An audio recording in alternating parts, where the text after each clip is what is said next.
Bonjour à toutes et tous, bienvenue dans les coulisses du Grand Lyon. Mon invité du jour, Hélène Dromain, bonjour. Bonjour. Vous êtes vice-présidente au tourisme à l'Europe et à l'international. Vous avez fait adopter en décembre un schéma de développement du tourisme responsable à la métropole de Lyon.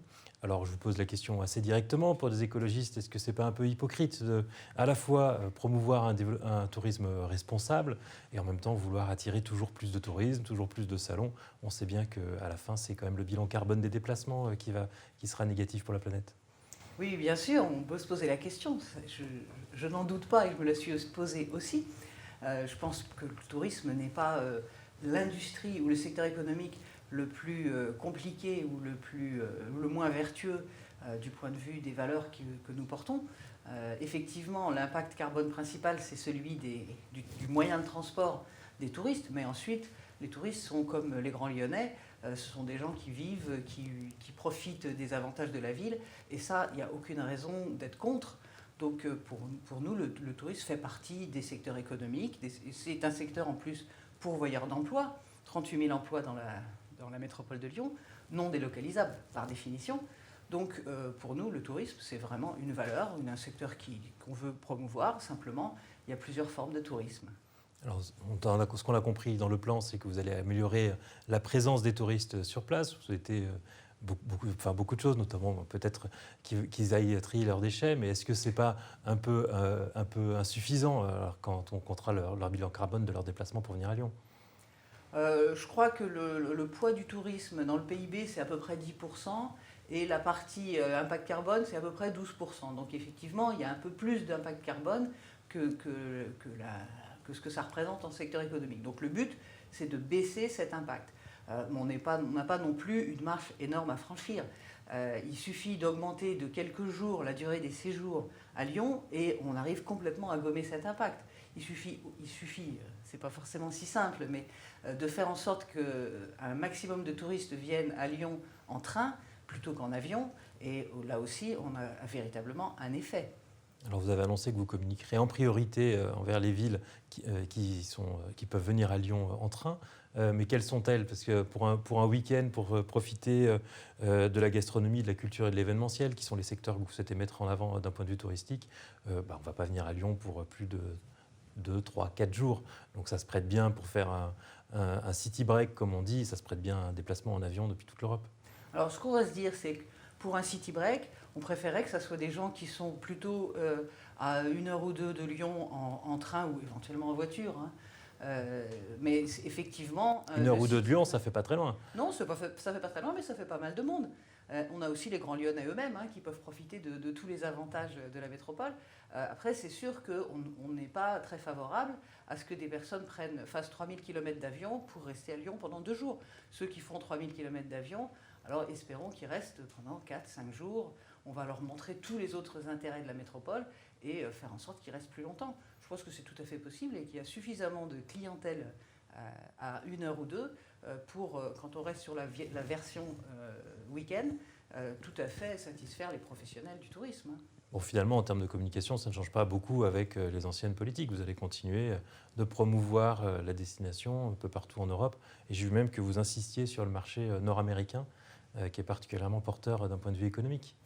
C'est plutôt une exception qu'on a fait, en fait. On s'est dit on va promouvoir la destination sur les capitales ou les villes qui sont accessibles en train. Ça, c'est l'essentiel. Et on déroge à notre règle en continuant à promouvoir la destination, l'origine nord-américaine, parce que nous savons que ce sont des touristes qui profitent quand même beaucoup plus que d'autres de l'intérêt de la métropole, qui font beaucoup de visites guidées, qui restent souvent 15 jours, ils vont passer quelques jours dans le Beaujolais, donc c'est assez qualitatif. Donc on s'est dit qu'à ce moment-là, l'effet du transport était suffisamment gommé pour qu'on puisse le promouvoir. Et alors concrètement, qu'est-ce que vous avez changé depuis votre arrivée à la vice-présidence? Alors surtout, on a impliqué l'ensemble des politiques de la métropole. C'est-à-dire qu'en fait, on considère que le tourisme, ce n'est pas que l'affaire de l'Office du tourisme, mais d'autres vice-présidents, du coup, se sont mis autour de la table et on a parlé circuit court, on a parlé déchets, on a parlé, bien sûr, insertion professionnelle, parce qu'un des gros sujets du tourisme, c'est l'emploi. à l'issue de la crise, beaucoup de professionnels nous ont dit nous, on est prêts à rouvrir, mais on n'arrive pas à recruter, on a des personnels qui sont partis et qui ne reviennent pas. Donc il y a un véritable sujet là-dessus, donc emploi et insertion professionnelle. Et donc c'est un des thèmes de notre schéma, c'est de quelle façon le tourisme peut être pourvoyeur d'emploi qualitatif et d'insertion professionnelle.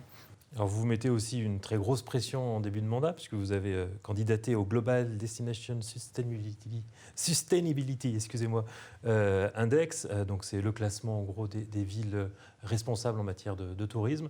Et Lyon est la première ville française, rentre pour la première fois dans le top 10 à la 7e place.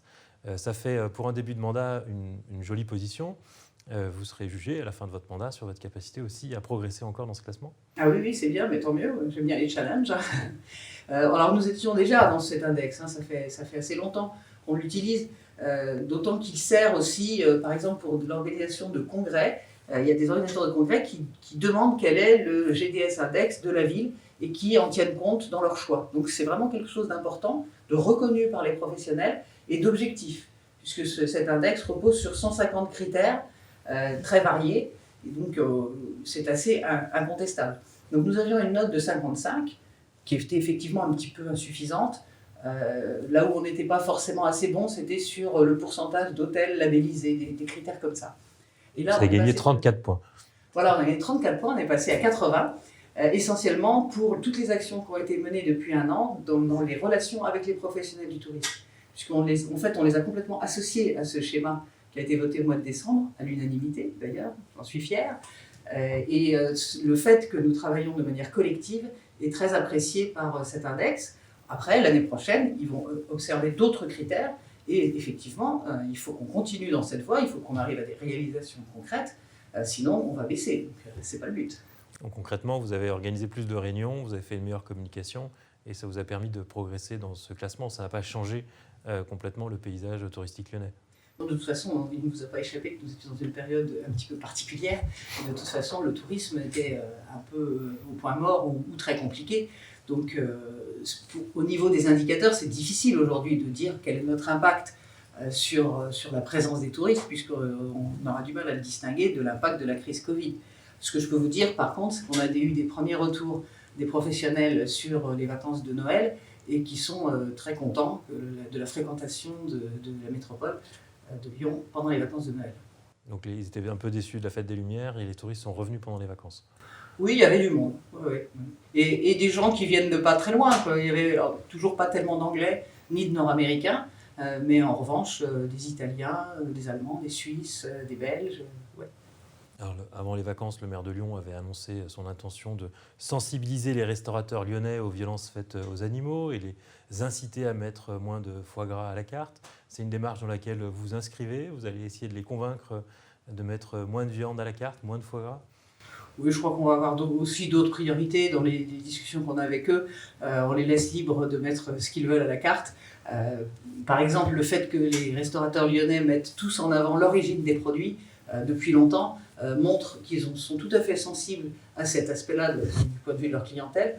Le jour où ils penseront que le foie gras est un élément négatif dans leur carte, peut-être qu'ils le mettront un peu moins. Je pense que ce n'est pas véritablement un sujet. D'accord, ça regarde le maire de Lyon, mais la métropole ne s'associe pas à une démarche sur le foie gras envers les restaurateurs. On discute avec eux sur plein d'autres sujets, on a de quoi faire. Donc pas celui-là. Sur le tourisme à vélo, on sait que c'est un sujet sur lequel vous insistez beaucoup, mais la situation lyonnaise sur la carte européenne du vélo n'a pas changé.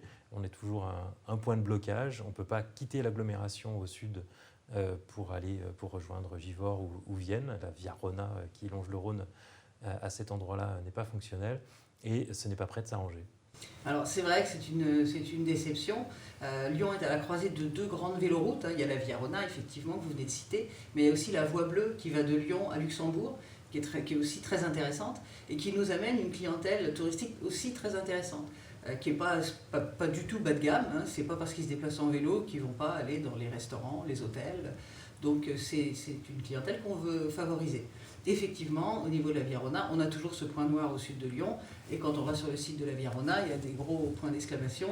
Attention, prenez le train pour aller de Lyon ou de Givors à Vienne. C'est vrai que c'est embêtant. Le retocage du tracé proposé par la région est une mauvaise nouvelle.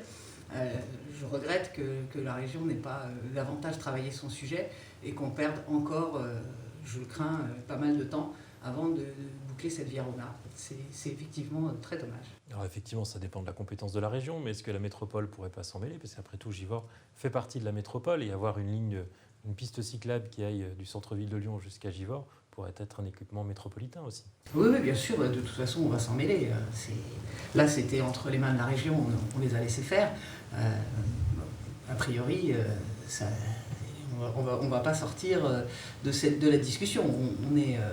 On est prêt à voir avec eux de quelle manière on peut trouver un tracé qui soit satisfaisant. Celui qui était prévu en rive droite était effectivement très problématique du point de vue de l'impact sur la biodiversité. Et même si c'est une piste cyclable, on ne peut pas faire n'importe quoi. Alors un mot de votre agenda de l'année sur votre compétence. On sait que c'est l'international et l'Europe. Cette année en octobre, il y aura les WorldSkills à Shanghai. On sait que Lyon accueillera cette manifestation qui sont un peu les championnats du monde des métiers en 2024. Vous allez vous rendre à Shanghai en octobre prochain pour regarder comment ça se passe et préparer l'organisation des WorldSkills à Lyon? Oui, probablement, parce qu'effectivement, la finale mondiale en 2022 est à Shanghai, la finale française étant la semaine prochaine à Lyon. Et nous avons gagné le fait d'accueillir la finale mondiale en 2024. Donc de ce fait, c'est un peu comme aux Jeux Olympiques, hein, la ville organisatrice du coup d'après est invitée. Donc nous sommes invités à Shanghai au mois d'octobre. Nous allons voir comment ils organisent ça. Je crois que ça va être assez grandiose. Et c'est un vrai sujet intéressant et qui permettra de mettre en avant des métiers, notamment des métiers manuels, mais pas uniquement. Il y a aussi des métiers de service. Par exemple, il y a les services à la personne là-dedans. Donc de mettre en avant l'excellence de ces métiers pour inciter les jeunes à s'y diriger. Donc le WorldSkills, pour nous, c'est un vrai beau sujet et on va essayer de le faire briller. Un mot sur l'Europe. On sait que la France a pris la présidence de l'Union européenne pour 6 mois. Est-ce que Lyon peut espérer en avoir un certain nombre de retombées? On sait qu'il y a toujours des manifestations qui sont organisées dans ce cadre-là. Oui, on est en train de mettre tout ça en place, hein. Il va y avoir des événements dans pas mal de villes de France. Donc, Lyon s'est positionné sur des sujets liés à la santé. On s'est positionné aussi sur des questions liées au sans-abrisme. On a Villeurbanne qui est capitale de la culture, capitale européenne de la culture. Donc là aussi, on va certainement pouvoir mettre le coup de projecteur encore plus sur Villeurbanne. Donc tout ça, bien sûr, ça sera l'occasion de montrer l'intérêt que la métropole de Lyon porte à l'Europe. Et j'en suis évidemment partie prenante et très fière. Hélène Dromin, je vous remercie. Et moi, je vous dis à demain avec le maire de Lyon, Grégory Doucet, invité des coulisses du Grand Lyon. Merci.